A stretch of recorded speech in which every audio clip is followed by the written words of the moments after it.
¿Quién es Rosana Negrini? Ah, una apasionada de lo que hago, una apasionada de mi familia, de mis hijos y de mi empresa. Una persona súper humilde, que me hace feliz las pequeñas cosas, el tener mis hijos, mi perro, mi trabajo diario. Y que no aspiro más que a ser feliz en lo que estoy haciendo. Ellos son protagonistas de una historia que merece ser contada. Esto es La Huella, historias que siembran futuro.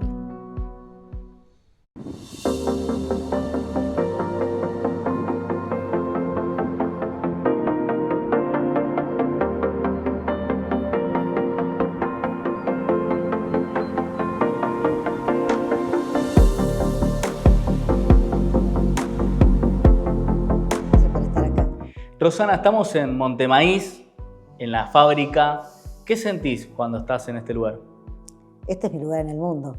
No tengo ninguna duda que tantas veces nos preguntaron por qué siguen en Montemaíz, porque es un lugar difícil para trabajar. Estamos lejos de las grandes ciudades, tenemos que nuestra producción, nuestra forma industrial es diferente al resto de las empresas que están en la ciudad, porque nos integramos, porque es muy difícil traer del resto de las ciudades, del país. Pero bueno, nacimos acá. Mi papá siempre contestaba lo mismo y yo lo siento así igual. Nacimos en Montemaíz. Muchas veces me dicen, pero a lo mejor el departamento de desarrollo o el departamento de ventas puede estar en otro lado. Bueno, el mundo va cambiando, eso puede llegar a pasar, pero la industria, la empresa está acá, la fábrica está en Montemaíz.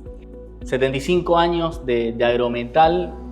Me gustaría que puedas hacer un repaso un poco de cómo se llegó a lo que es Agrometal hoy, una de las empresas fabricantes sembradoras más importante del país, que además tiene un volumen de exportación impresionante. Sí, la verdad que esto comenzó hace muchos años atrás, pero con un grupo de personas, de operarios que empezaron con alguna maquinita, haciendo arados, el primero fue un arado que comenzaron, después rastras y así continuaron hasta llegar a la sembradora, pero que con una visión de grandes. Yo siempre digo que ellos tuvieron un gran sueño y nosotros somos continuadores de ese sueño. Tanto es así que empezando en Montemaíz del año 1950, que imagínate si hoy es un pueblo chico y alejado lo que era en aquella época, que no había comunicaciones, que no había calles de pavimento, había solamente tierra. Y ellos comenzaron en el 50 y en el 61 ya cotizaba en la Bolsa de Valores de Buenos Aires, Agrometal. Y en el 64 había hecho un convenio con Ingersoll de Estados Unidos para traer Ingersoll y hacerla, construirla al lado de Agrometal para que le abastecieran los discos para las sembradoras y para las rastras. Así que yo digo, fue un grupo de emprendedores con una visión muy grande y con un sueño muy largo, un sueño para muchos años. Entonces contrataron al primer contador del pueblo, que era mi padre, que era montemaicino y que se había ido a estudiar a Rosario y volvió recién recibido. Y le dieron las riendas de la empresa, le dijeron, hacé lo que a vos te parezca. Y se encontraron con un iluminado que logró hacerla cotizar en bolsa y logró hacer todos esos convenios y transformarla en esto, ¿no? Pero que ya desde un primer momento soñó grande. Cuento siempre que en aquella época, en el año 70, en el año 74, 75, Agrometal tuvo una red de concesionarios muy fuerte, la sigue teniendo y la tuvo desde aquel momento. Y hacía unas convenciones anuales de concesionarios que duraban 3 o 4 días y estábamos mucho más alejados del mundo de lo que estamos ahora, no había ni hoteles en Montemaíz. Entonces traían unos vagones de tren y los ponían en las vías, y las transformaban en habitaciones y ahí y traían desde los principales locutores y cantantes de Buenos Aires hasta grupos de teatro para hacerles pasar bien esos 3 o 4 días a los concesionarios, donde le mostraban los productos, hacían marketing, los motivaban para el resto del año. Así que fue una empresa que tuvo desde un comienzo una visión diferente. Y si tuviese que nombrar esos actores que fueron artífices de todo esto, ¿a quién pondrías en la lista? A Negrini, obviamente. Negrini, porque él no fue el presidente desde un comienzo, era Laudi y Praderio, eran los presidentes y vicepresidentes de aquella época, de ese grupo de emprendedores que eran 47, pero el que los impulsó a todo esto fue mi padre, que fue una persona diferente y que tanto es así que fue presidente de la Unión Industrial de Córdoba, que fue fundador de la Fundación Mediterránea. Eso hizo que la empresa tuviera puertas abiertas al mundo y al resto de las comunidades. Y yo, que estudié en Córdoba, de contadora y licenciada en administración, cada vez que mi papá iba a una reunión de la Unión Industrial, yo lo acompañaba, iba a la reunión de la Fundación Mediterránea, lo acompañaba, entonces por eso quedé con esa misma actividad gremial que él tenía y que me gusta, por supuesto. ¿Y fue una presión el hecho de haber tomado y tener esa figura de tu papá como un referente, además de que había hecho todas las cosas bien, digamos, había logrado que una empresa de Montemaíz cotice en bolsa y demás? Sí. ¿O no? ¿Cómo lo tomaste? No, para nada. Yo siempre dije que iba a ser médica y llegué al último año de mi carrera y dije, de mi secundario, aquí en Montemaíz, estudié acá. Y bueno, dije, era bachiller orientación docente, no sabía nada de contabilidad, pero en ese momento pensé, ¿quién va a ser el continuador de Agrometal? Porque mis hermanos, yo soy la segunda de 3 hermanos, ninguno de los 2 estaban dispuestos a quedarse aquí en la empresa, así que cambié rotundamente y me fui con una compañera a estudiar contadora en Córdoba, hicimos cursos de contabilidad porque no sabíamos nada y después hice la licenciatura en administración. Y desde ese momento, el momento que decidí ser contadora, que mi padre me dijo, no lo seas por mí, y yo estaba convencida que era lo que me gustaba, nunca más pensé en ser médica y me dediqué a esto. Y yo sabía que me tenía que venir a vivir a Montemaíz porque era una pasión que yo tenía. Agrometal nació conmigo casi unos años antes, pero yo la tuve en mi casa desde muy chiquita. Entonces, yo sabía que este era mi lugar. Así que no fue presión, al contrario, fue algo todo muy natural y bueno, acá estoy desde aquel momento. ¿Y hoy te replanteás el hecho de que hubiese sido, si fuese médica o no? No. Tengo un médico amigo que me dice, ¿puedes estudiar ahora? No, ya no, mi vida fue esta y yo decidí que fuera esto. Uno toma elecciones en la vida y cuando elige algo deja de lado otras cosas. Bueno, esta fue mi elección y es así. Totalmente. Recién mencionabas que tu padre como un referente, vos también te convertiste en una referente del sector industrial, del sector metalmecánico, y en un momento donde se están abriendo lugares, ¿qué recomendación o qué sugerencias podría hacerle a aquellos líderes que hoy quieren o están arrancando en liderazgo de empresas? Yo creo que la única recomendación que puedo hacer es que tengan un objetivo, sí, que se lo propongan, que tengan mucha pasión y mucho esfuerzo. Las cosas no se consiguen de un día para otro. Uno puede tener un montón de fracasos hasta llegar al éxito. Lo importante es tener el objetivo y decir, bueno, yo quiero esto. Yo cuando me fui a estudiar y decidí que iba a ser contadora, yo sabía que quería venir acá. De hecho, sabía que con quien me casara, si es que me casaba, iba a ser con alguien o de Montemaíz o alguien que viniera a vivir acá. De hecho, mi marido es riojano. Es abogado riojano que estaba viviendo en La Rioja ya y se vino a vivir a Montemaíz. ¿Lo convenciste? Lo convencí, no tenía otra opción y bueno, fue ya hace más de 38 años que estamos juntos, tenemos 4 hijos que todos nacieron en Montemaíz y bueno, ya él entró a la empresa y es parte de esto también, ¿no? Claro. Hablabas de que el camino no es fácil, que hay ciertas adversidades. Sí. ¿Cómo es ser líder de una empresa en Argentina? O tener el liderazgo de una empresa en Argentina. Bueno, hay que estar en la empresa, hay que conocer. A mí muchos ya ahora me dicen, pero ¿por qué ya no dejás en manos del CEO, lo dejás en manos de tus hijos? Y yo lo dejo en manos de ellos, pero yo estoy todos los días acá, sé lo que pasa, sé que las dificultades se pueden vencer, porque ya las viví, porque ya sé que es así. En este país que es tan difícil y que es tan volátil, no solo el país, sino nuestra actividad es muy volátil. Dependemos de muchos factores, no solo los económicos, sino el clima, el precio de los granos que no dependen de nosotros, pero que hacen que un año sea bueno o sea malo. Y somos muy cíclicos, tenemos años muy buenos y al año siguiente puede ser un año muy malo. El que no conoce esta actividad enseguida decae y piensa que no es posible. Y yo creo que es posible y creo que el liderazgo es motivar a tu gente, ayudarlos a pensar ahora ya en cosas diferentes. El mundo cambia, estar abiertos a los cambios, estar muy abiertos a los cambios. Yo hace 25 años que soy presidente y te digo que los primeros 15 años seguí con el mismo esquema de trabajo que tenía mi padre, con el mismo equipo. En los últimos 5 años el cambio fue fundamental y rotundo, todo, no solo en el equipo de trabajo, sino en la forma de trabajar, porque el mundo cambia cada vez más rápido y nos tenemos que adaptar.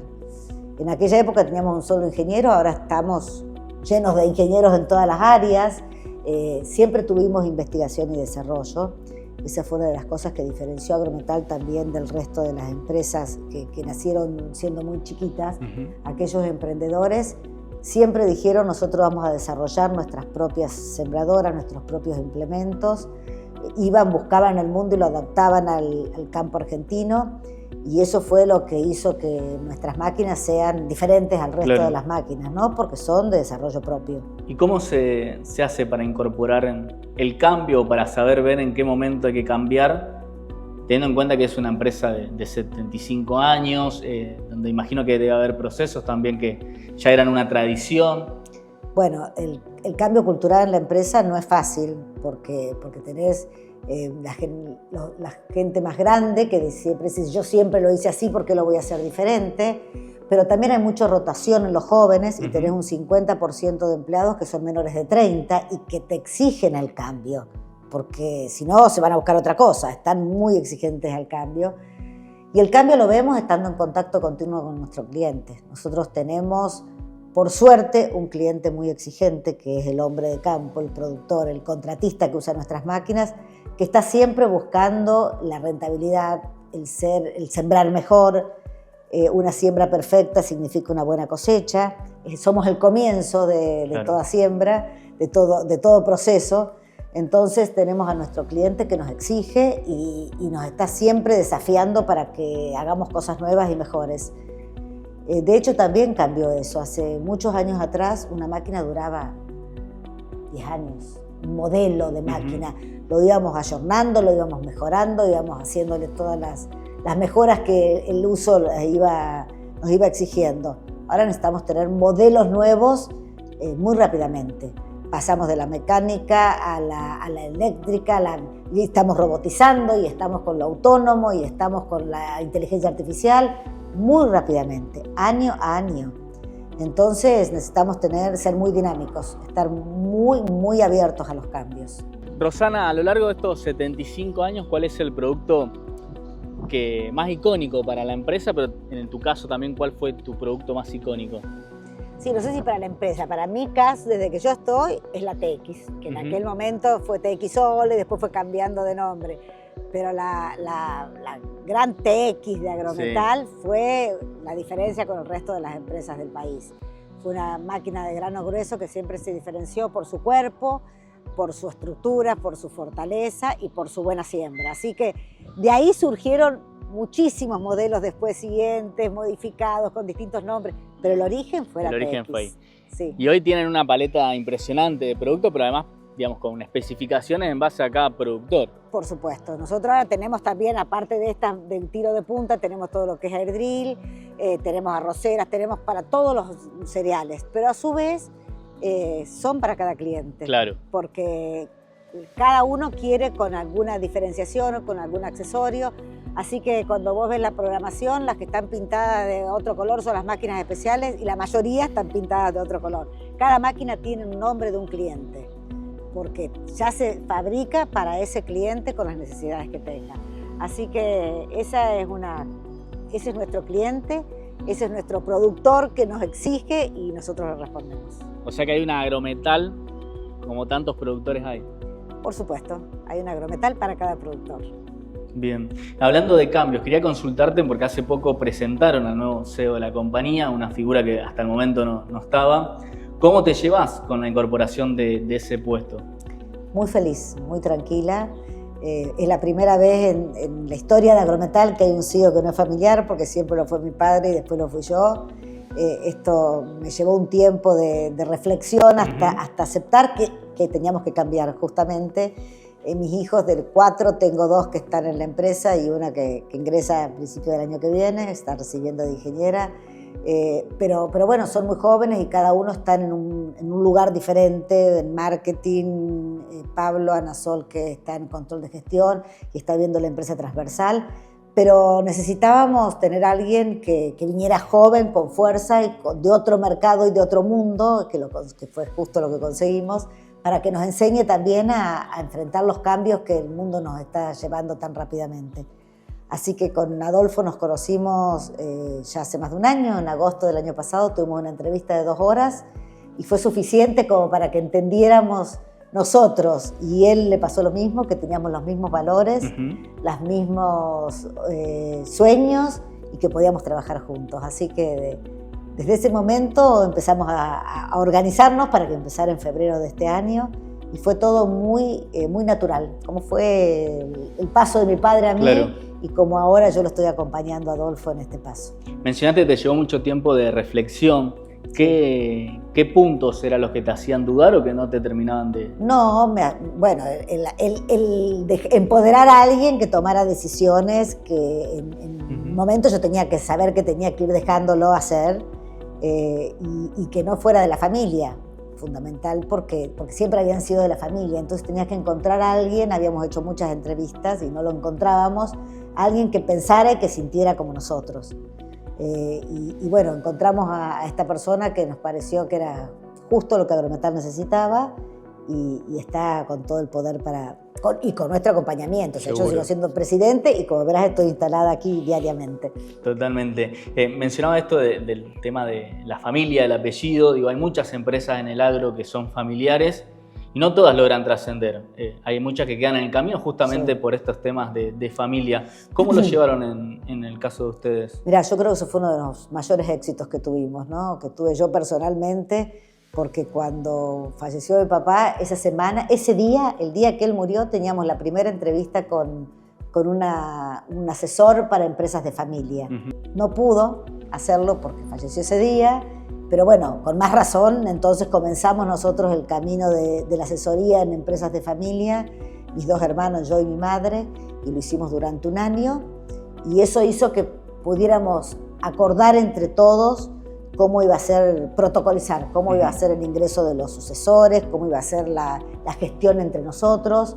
Mis 2 hermanos estaban trabajando desde ese momento ya en la empresa, y bueno, distribuimos roles, acordamos, y eso hizo que ingresaran nada más que 3. O sea que hoy ya está proyectado cómo va a ser... Todo. Lo hemos actualizado, ese protocolo, 2 veces más en todo este tiempo. Ya en la última participaron los hijos también para que ellos sean los continuadores y sepan de qué estamos hablando. El tema de este protocolo, y digo, cotizar en bolsa también. Bueno, innovaciones para el sector y para... Es la única empresa de maquinarias agrícolas que cotiza en bolsa. Y es también una diferencia absoluta con el resto de las empresas de maquinarias agrícolas. Nosotros no solo somos, sino tenemos que demostrar que somos formales desde hace 60 años, desde que cotizamos en bolsa. Nosotros tenemos balances trimestrales, toda nuestra competencia sabe quiénes somos, qué hacemos, porque nosotros mostramos, son públicos nuestros balances, tenemos auditorías.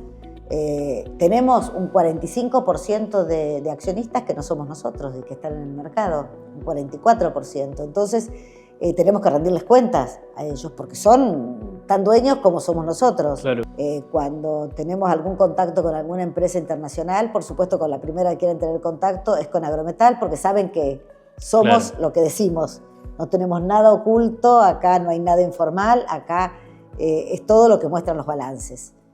Así que es una diferencia importante.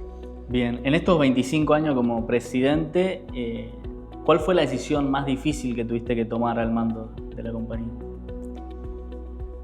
Mira, la más difícil, mi experiencia más fea fue en la asociación que tuvimos con Brasil en el año 2008, que adquirimos el 60% del paquete de una empresa del sur de Brasil que hacía implementos, Fankhauser se llamaba porque no existe más ahora, de una familia alemana bastante más chiquita que la nuestra, pero que hacía sembradoras y otros implementos para el sur de Brasil.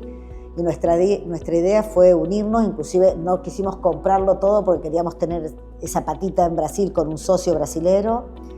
Y bueno, fue el 2008, el año fatídico para el campo y para Argentina.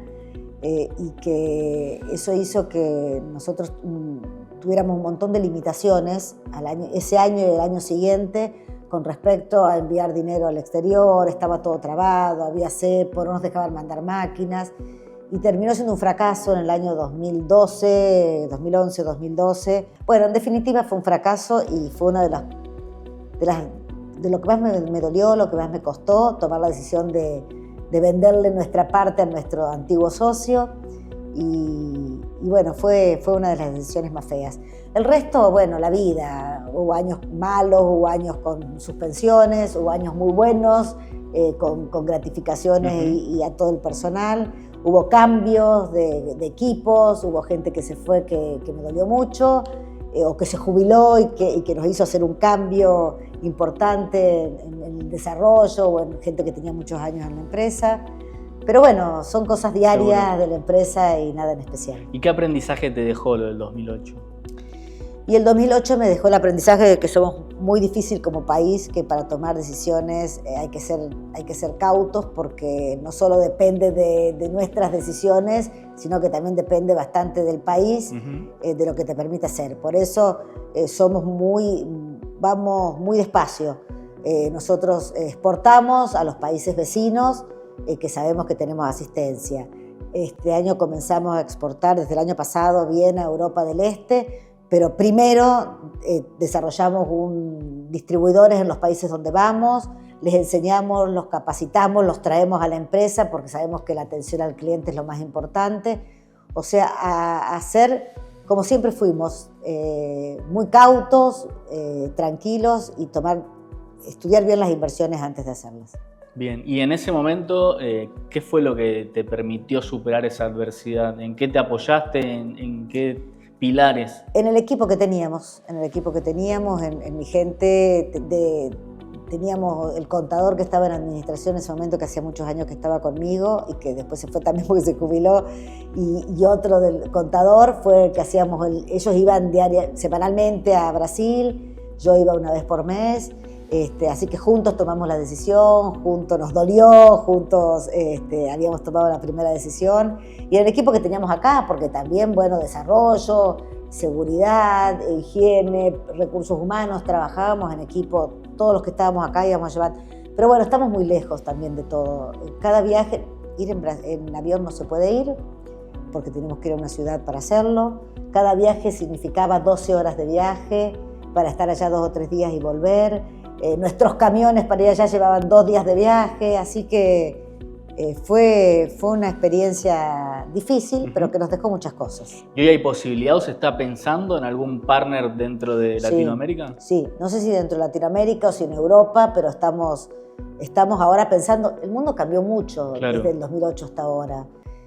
También se abrieron las fronteras del país, no sabemos cuánto va a durar, esperemos que sí, porque esta es la forma de trabajar, ¿no? Que podamos competir adentro y afuera, así que eso hace que ahora estamos repensando todo. Bien, recién hablábamos del 2008, de esta situación, pero también en el 2008 hubo un suceso, un hito para el campo, un ícono que quedó marcado en el productor agropecuario, en todo el sector, que fue el tema de la resolución 125. Sí. Y un poco lo que solemos hacer es preguntar si te acordás, o qué estabas haciendo, qué estabas realizando el día de la votación del no positivo. El día de la votación estaba despierta esperando el resultado, por supuesto. Los días anteriores, yo era presidente de la Cámara en ese momento, de la Cámara de Fabricantes de Maquinarias Agrícolas, así que fue muy intenso, porque me tenía que cuidar mucho las declaraciones, porque estábamos muy controlados, pero a su vez yo como empresaria donde mi cliente era el campo, yo lo apoyaba. Tenía acá en el pueblo un intendente que era oficialista y estaba en contra del campo, un intendente de Montepaís en contra del campo, increíblemente. Entonces habíamos hecho un gran evento acá, no nosotros, sino todos los productores de la zona, de los cuales yo participé siendo oradora, y estábamos frente a la municipalidad estaba cerrada, así que fue muy intenso, la verdad que lo vivimos con mucha angustia. Una de las veces que yo volví de Brasil, porque veníamos de hacer la operación, tuvimos toda la traba en las rutas que estaban cortadas, fue al comienzo de todos esos cortes de ruta. Así que lo vivimos con mucha angustia. Nosotros pertenecemos al campo, nuestro cliente es el campo y vivimos en el campo, así que fue muy difícil todo. Bien. Si hoy tuvieses que decirle algo a la Rosana que tomaba la presidencia hace 25 años, ¿qué consejo o sugerencia le darías? Que siga siendo tan inocente como era en ese momento, porque en realidad cuando ahora me preguntan, ¿vos alguna vez tuviste la idea de lo que estabas haciendo? No. O sea, yo sabía que lo tenía que hacer. Yo siempre cuento la anécdota esta que mi papá lo enterramos un sábado y el domingo el comentario en el pueblo era: ¿qué van a hacer? ¿Van a vender? Claro. ¿Van a vender sus acciones? ¿Esto cómo va a seguir? Con miedo, con temor. Y yo el lunes llegué y el lunes trabajamos, llegué y nunca en mi vida había hablado con la gente, porque siempre lo había hecho mi papá. Hasta la semana anterior, mi papá falleció en una semana, pero hoy falleció. Pero me pedí un micrófono y puse los 350, 400, no sé cuánto había en ese momento en el patio, y le dije lo que me surgió del corazón. No planifiqué nada. Y lo que me surgió del corazón fue: señores, Agrometal continúa, porque hay una familia que nos respalda, hay un equipo de gente que está aquí y todos ustedes que vamos a tirar para adelante y vamos a hacer honor a sus fundadores y a Negrini con trabajo. Así que esto continúa, sigamos trabajando. Acá ni siquiera va a haber un día de duelo, vamos a trabajar y a trabajar y a trabajar en honor a esta gente y fundamentalmente en honor a mi padre en ese momento. Pero nunca dimensioné que tenía 350 familias a cargo de mis espaldas. No, nunca lo tomé así. Siempre lo tomé como: vamos para adelante, avancemos, vamos en equipo.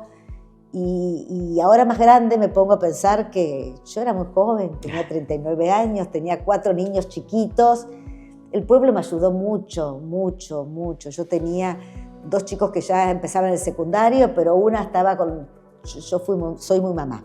Entonces yo volvía de mi casa, me ponía el buzo y me dedicaba a hacer mandados, deberes, como lo sigo haciendo. Ahora deberes no, pero sí mandados. Y tenía, bueno, distintas edades. Entonces me acuerdo que fui de una maestra particular que había sido mi primer maestra del primer grado, y le dije: señor, la que está en primer grado me necesita mucho para los deberes, y yo estoy con viajes. Imagínate, yo estaba en la cámara, estaba con un montón de cosas, y me dijo: mira, no hago particular, pero yo sé que el pueblo necesita que vos estés bien y enfocada y focalizada en esto, así que yo me hago cargo y que venga a hacer los deberes conmigo. Y así fui ayudando, derivando. Siempre tuve gente que me ayudó mucho en mi casa, porque si no, con los chicos no podía viajar. Yo hacía esfuerzos. Bueno, era muy joven. Y iba y volvía en el día a Buenos Aires. Claro. Volvía en el día. Siempre volvía a mi casa a la noche porque quería estar con mis chicos y con mi marido y compartir la vida. Así que, bueno, que siga teniendo la misma fuerza y la misma inocencia que tuve en ese momento. Y si no hubieses tomado la presidencia, ¿qué otro lugar de la empresa te hubiese gustado desarrollar, explotar o trabajar? Bueno, me gusta mucho la parte contable. Soy bien contadora para eso. De hecho, cuando me recibí, vine y dije a mi padre que tenía el primer estudio más... Claro. Fue el primer contador, tuve el primer estudio en Montevideo, era el más grande. Y yo dije: bueno, ahora me voy con vos al estudio. Y me dijo: no, yo nunca te dije que estudiaras, pero ahora te quedás conmigo en la empresa. Y la verdad nunca tuve tiempo del estudio, pero la parte contable, la parte de gestión me gusta mucho. Y me alegra mucho ahora tener una hija que se está por recibir de ingeniera y que Adolfo, el CEO, es ingeniero también, porque es la conexión que tengo con la planta, ¿no? Claro. Yo tuve gente desde el equipo que estuvo trabajando muchísimos años, casi toda mi gestión, y que después se fue jubilando, que era gente de mi confianza, que estaba en desarrollo y en planta. Y cuando se fueron jubilando es como que me quedó un poco ahí la pata esa más desatendida. Entonces ahora con Adolfo, que hace la conexión de planta, y con Josefina, que espero que lo siga y aprenda de él, eso me da también una tranquilidad, ¿no? Venimos recorriendo la empresa, pero me gustaría que me digas cuál es el lugar favorito tuyo dentro de la planta y por qué.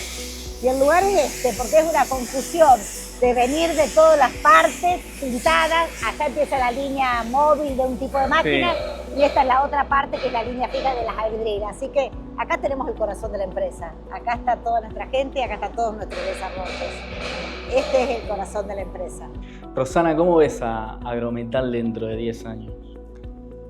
ya haciendo máquinas voladoras, haciendo sembradoras que vuelen con drones. La veo con mucho movimiento, muy intensa. Tengo la gran tranquilidad de que mis hijos tienen la misma pasión que tengo yo por la empresa. Entonces sé que podrán tener CEOs, pero ellos van a seguir estando y van a seguir siendo unos apasionados, y la cultura de Agrometal va a seguir estando presente, que es la misma cultura que tuvieron nuestros fundadores. Claro.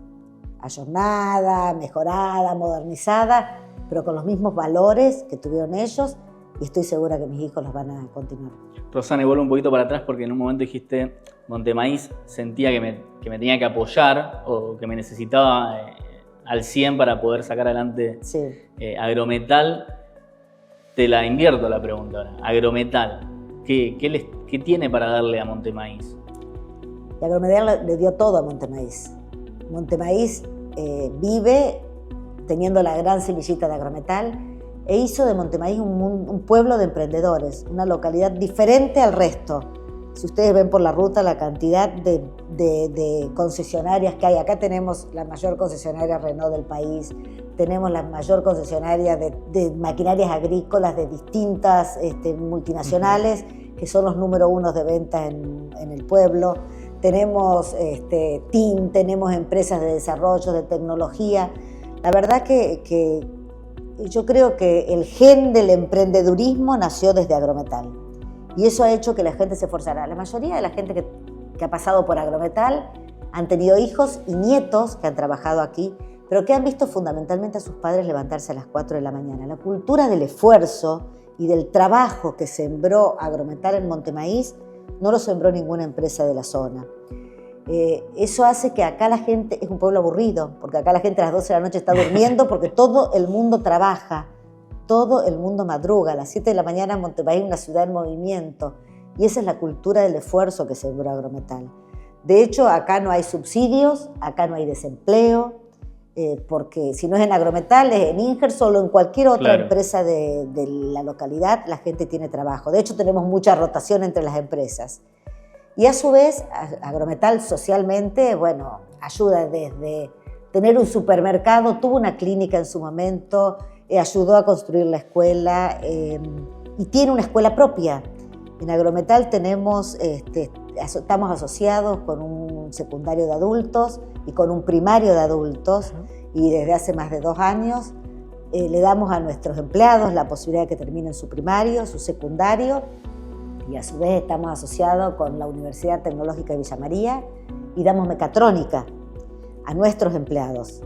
Ya este año tenemos la primer promoción de 10 empleados que son mecatrónicos, son técnicos, una carrera terciaria, donde ya por supuesto ya ascendieron del puesto que estaban, y lo han hecho con mucho esfuerzo, porque trabajan 8 horas en la empresa, van a su casa, se bañan y pasan a ser alumnos, y vienen a la empresa y estudian inglés, y estudian matemática, y estudian química, y estudian electrónica, y van al taller de la escuela, que tiene la escuela de aquí de Montemaíz, es tecnológica, entonces también allí hacen todo lo que es tornos y todo, así que ya, y nosotros tenemos nuestra empresa también para que practiquen, así que la verdad que Agrometal es Montemaíz. Bien. Rosana, una pregunta que también trasciende a este ciclo es hablar sobre la huella y preguntarte qué huella te gustaría dejarle al agro. La huella de que tenemos que estar siempre acompañando a nuestro productor. No nos tenemos que quedar. Las empresas del agro de la Argentina, tenemos un cliente, como dije antes, que nos desafía, tenemos que acompañarlos.